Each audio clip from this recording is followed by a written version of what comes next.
Hello there, everybody out there on the internets. I'm Dakian. This is Monday, the 17th of April, 2017.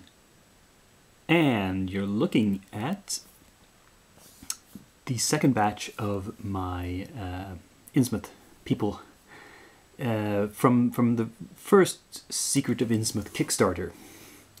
Now, what you're looking at the first rank here are some sailors. They are in mostly white and, you know, with a few darker blue accents. With the officer, his pants are blue. Yeah. Let's move these out of the way, and we can just scooch these forward so they're in focus. Here's some more townsfolk. A few others dressed in white. This guy is more of a dock worker. And here we have a maid, the chauffeur, some sort of businessman in a suit, and finally we have this guy whose weapon is the fish slapping dance, as you can see. He has a big fish. This one who has a really heavy machine gun. And here's the doctor, come to patch them up afterwards. Here's another shotgun wielding dude, and here's some sort of guy with a hook.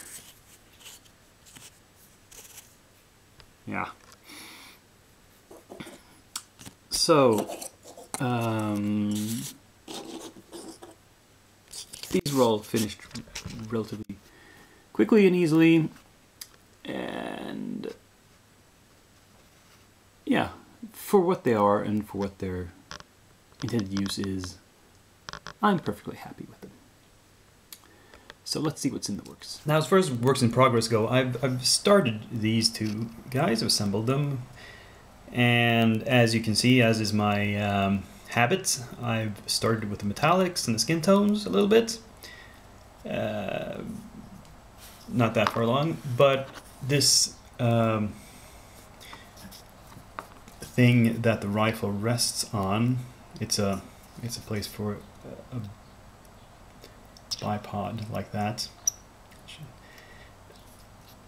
This I finished painting, and I actually whipped up a couple of bases already painted and finished.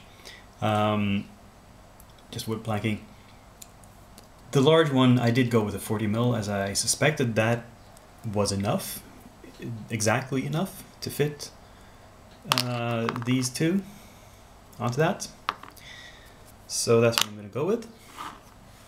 Now, it might seem like I'm off to a roaring start here, but I'm not sure whether they get finished by next week or not. Depends on what sort of inspiration I get for color schemes, because at the moment I do not have the faintest clue what to paint them. I've splashed some blue. That's because I had some that Prussian blue left on my palette, and I thought, blue vest might be interesting, but I'm not married to this. I might change it still, just not sure. But I do have more stuff in the works that definitely will get finished. What is that more stuff, you might wonder? We'll see. And here's the cultists. Now, these have also been sort of pre-shaded. What's been done is simply a gray primer, a black wash, and then a white dry brush. And the only part I'm going to actually use that for is the actual hoods and robes, but that's a major portion of a lot of these minis, is they're completely robed and hooded. Because in the original artwork, well, the pictures at the Kickstarter, how the studio painted these, they painted them in white robes. I thought I'd paint them in kind of dirty gray robes, and you know, that job is almost done already. Pretty much. A little bit touch up in both shading and highlighting, but then the robes are going to be finished, and I'll just paint portions like, for instance, where some of their faces or hands are showing, the weapons, guys like this one who have more other clothing, I'll paint that normally. But yeah, hopefully it's going to be a time saver. Oh, and yeah, the Ankh thing, I thought that was going to be a separate scenery piece, but it's not. It's part of his chair, his throne. So this is all one model. The seated leader, we would assume, the Grand Master of the Order, and his symbolic throne. Yeah. So yeah, these are going to be fairly rapid jobs as well. Let's paint some monsters. So I brought out these resin Cthulhuid monsters from Uncle Mike's, which is the company that makes the Strange Aeons game. This is a Shoggoth,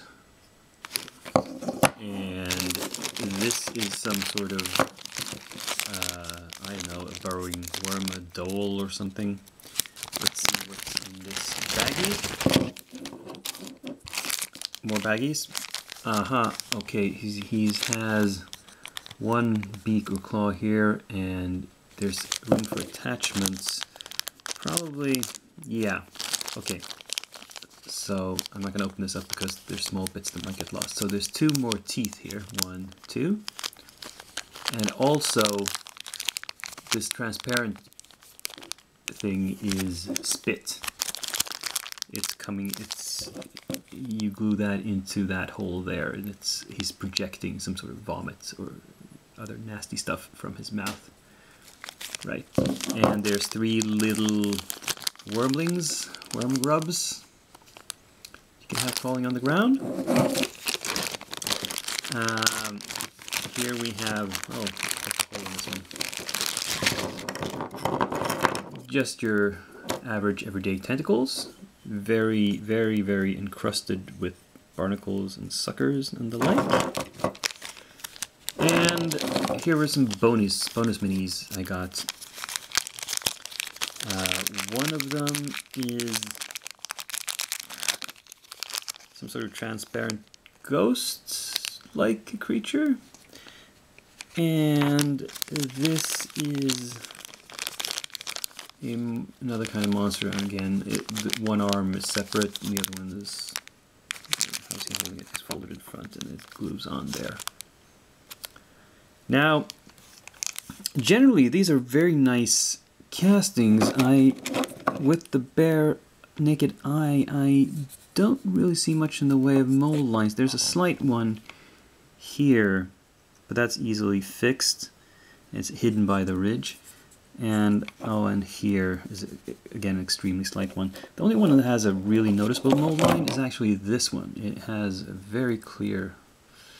This is going to be tricky, because the thing with these translucent minis is I want to just paint them with glazes and washes and translucent paints to maintain the translucency. But that means I can't hide the mold line, because that's what you usually do when you scrape off a mold line. That leaves, you know, on the bare surface, it's still visible there was something there, and you hide that with paint. So, not sure how that's going to work here. Oh well. If it was easy, it wouldn't be fun.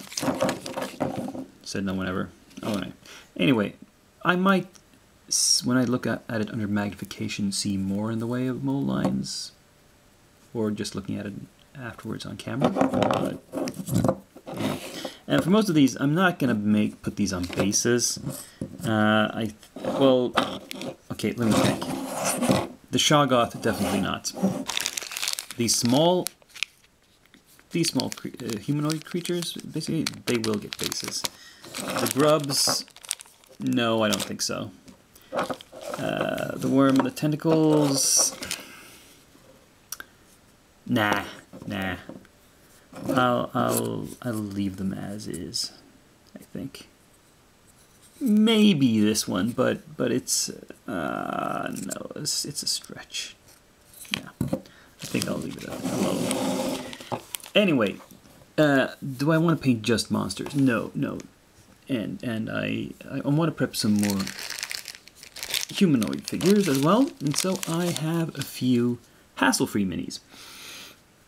4 of them, in fact. Now the first is Ray. I've already painted this actual precise model once before. It's in the sci-fi range. It's supposed to be the is it number 5? The sexy lady in red bot from Battlestar Galactica. And I painted the first version I did of her exactly like that. But this one I might paint a bit differently. Different colors, just to have it stand out, to be different, and put it on the kind of base I use for these this era. The dress is maybe a little short, but yeah, she could be a flapper. Yeah. We'll say that's what's going on. Now, here we have the lunatic in a straitjacket, and he's actually the same. If you recall, I painted a werewolf a while back, bursting out of a straitjacket, and this is the stage before, I think. But he also works as just any kind of lunatic. He doesn't need to be a werewolf specifically, and so that can work for a Cthulhu game. We have the zombified professor, and he's dressed in, well, it looks like a short lab coat and a suit underneath, just pants and a shirt and a tie, and that fits anywhere in the 20th century, or 21st for that matter. So, yeah, that's era appropriate. And finally, perhaps the least appropriate, Zombie Susie. I want to paint her because for some reason I have several copies of this mini. I've gotten this one as a freebie twice from Hassle Free when they've given me packets of random free stuff. So zombified girl. The only thing is her skirt is really short for the 1920s or 30s. So, but you know, I'll say that it's just been ripped. You know, it is ripped here in front, and maybe I can go at it with a knife and make it look more jagged around, just to yeah, get around that. She's showing way too much leg for a schoolgirl of the between Depression era. Yeah. Anyway, so these projects, look for these to be at least primed by next week. Right. So let's have a look at the figures and move on.